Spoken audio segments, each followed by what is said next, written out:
Welcome back, fellas, to another MLB The Show video. And in today's video, we have a banger. We're going over the top 10 second basemen in MLB The Show so far through this point in the year. The big collection might be out by the time you're seeing this video, and this could change up the list, but this is as of today, April 24th, when I'm making this video. Obviously, I'm not gonna do the big collection awards.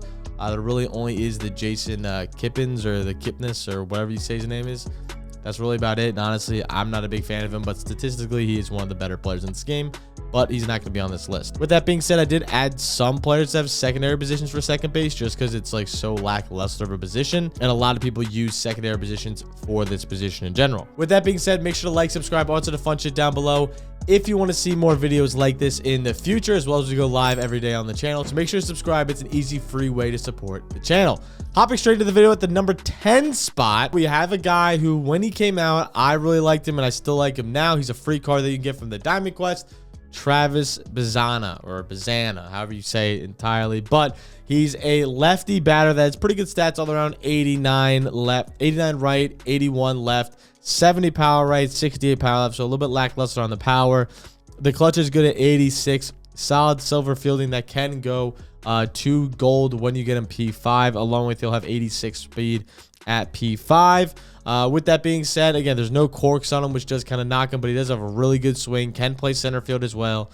Good speed at 81. So just an overall solid card, nothing really to harp home on, but I know a lot of people love using this card, and he's going to fall into my number 10 spot. I lied. I'm going to move Travis into my honorable mention spot because I realized I have one extra one. So Travis isn't even number 10. He's honorable mention, but he's going to be the honorable mention. As we go to my number 10 spot officially, a lot of people are going to get stirred up about this one, as he's a collection reward, and he's harder to get.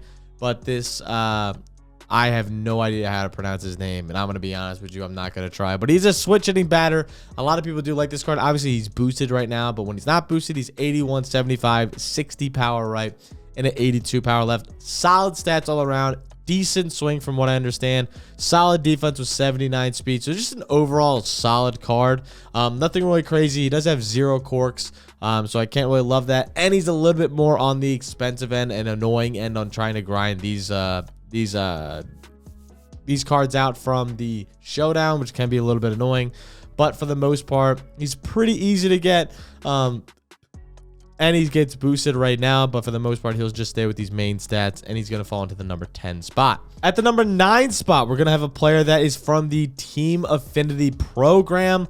I really like this card. I mean, everyone has traditionally in years past, and they always move him to second base. That's going to be Alfonso Soriano. Obviously, he's mainly an outfielder, so this is going to be a secondary position. I understand his contact left blows, and his power right isn't very good, along with his clutch is ass. I understand the hitting stats are not where you really want them to be, but he has one of the best swings in the game. Plus, he is a captain. He also has some of the best corks in the game. First pitch hitter, dead red, situational hitter, bad ball hitter. He has some of the best corks in the game, has one of the best swings in the game. And if you guys know anything about me as a MLB The Show player and how I view a lot of cards, I think swing is way more important than damn near any other stat. I think it goes swing, corks, and then attributes. That's how I've always viewed it.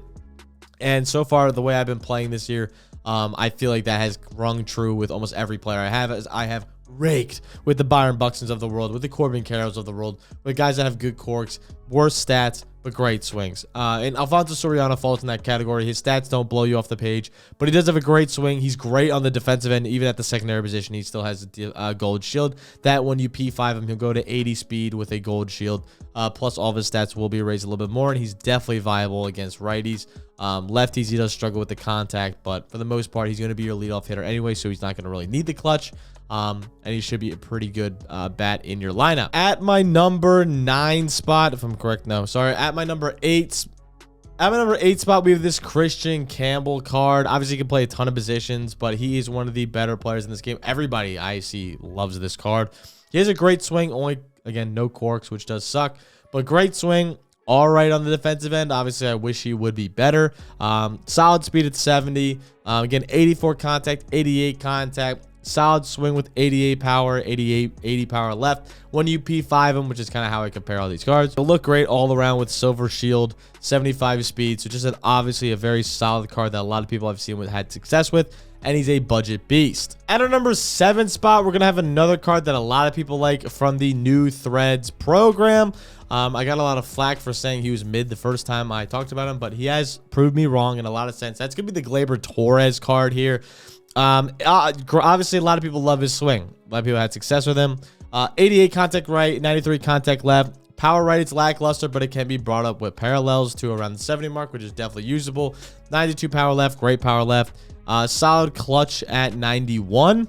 Obviously, the fielding is lackluster with just a bad arm, bad fielding. But again, he's a second baseman, so it doesn't matter as much. His accuracy is high, which is good. His reaction's not bad at all. 51 speed isn't ideal, but it can get the job done. And he does have dead red. So he's a solid cork. Bad ball hitter's also pretty solid as well.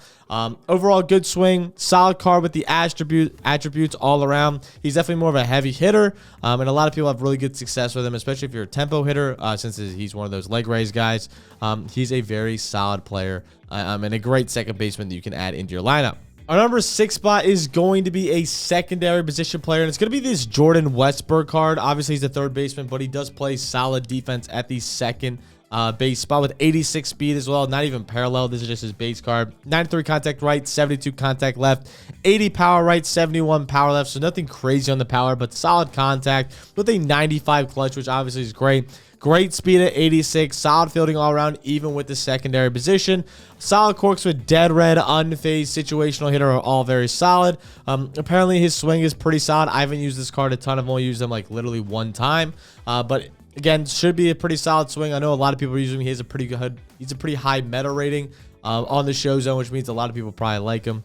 And they've definitely used him in the past. I've heard really good things about the Jordan Westburg. So I'm assuming he's a really good card with these stats and attributes along with the corks.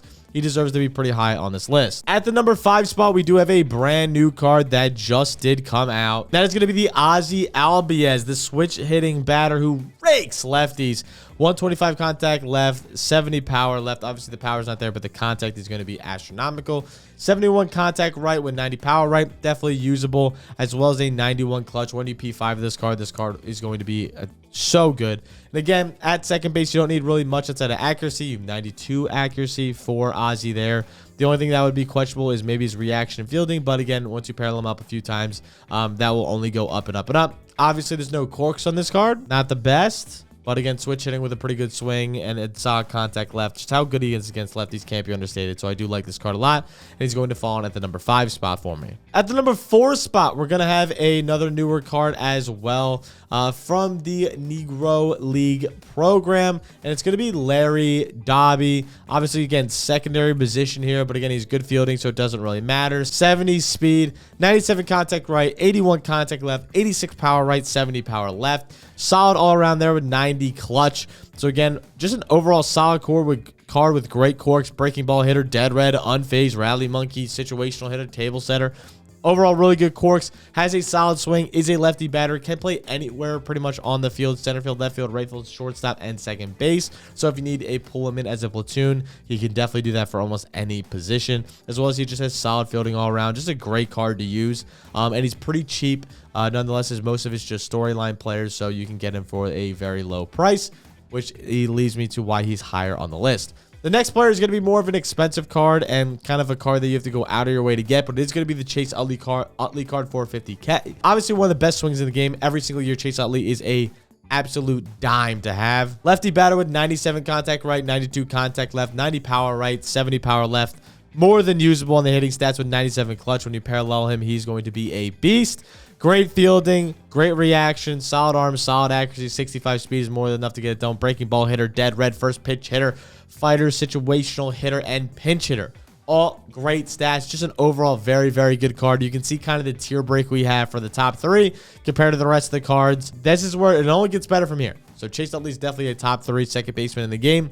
And if you're a Phillies fan, I have no doubt that he's probably one of your best players on your team. Now, the next card is going to be a more expensive card. Obviously, everyone's trying to get him right now. That's Jorge Polanco. 84 contact right, 95 contact left, 92 power right, 85 power left. His hitting stats are more than usable. Switch hitting batter with solid defense all around, with solid speed at 64. The only problem is he has no corks, but he does have an elite swing, so it does make up for a lot of that. The 1 and 2 spot here are just kind of like a coin flip on which one you'd rather have, whether you'd rather have corks or a little bit better hitting stats. That's pretty much how we're going to end it, plus with the fielding as well. My number 1 card is a little bit better fielding, and that's going to be obviously my P5, my GOAT, Ketel Marte. I love this Ketel Marte card. He hits fantastic, has a great swing, switch hitting batter. The only problem is his contact. Right is lackluster at 69 base, 74 P5. Contact left is amazing. Power right is solid. Power left is great. Clutch is great at 92, along with just great fielding stats as well. A little bit slower at 56, but definitely can get the job done. And he has great corks with dead red, breaking ball hitter, first pitch hitter, unfazed, situational hitter, bad ball hitter. Just an overall elite card. Anytime you go against Ketel, you kind of have to shit bricks. Switch hitting batter is more expensive at 90K. So again, that's why he's number 1 on the list. He's one of the more expensive cards. He's one of the best cards, and you need him for the live series collection.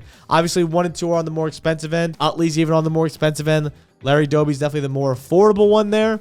So if you need a card for the very cheap, I would definitely go Doby. Westberg is really good. Torres is cheap. Campbell's cheap. Soriano. Everyone else is really cheap on the list besides the top 3. But the top 3 are the top 3, and they have a tier gap for a reason. I think they are by far and away the best second baseman in this game. Let me know who you guys are rocking in the comments below. What second baseman you guys have, or who I left off the list. I might have missed somebody who's your favorite. Let me know in the comments below, and I'll catch you guys next time. Make sure to like, subscribe, all sorts of fun shit. Make sure to join the Discord as well. It's absolutely free. Peace out.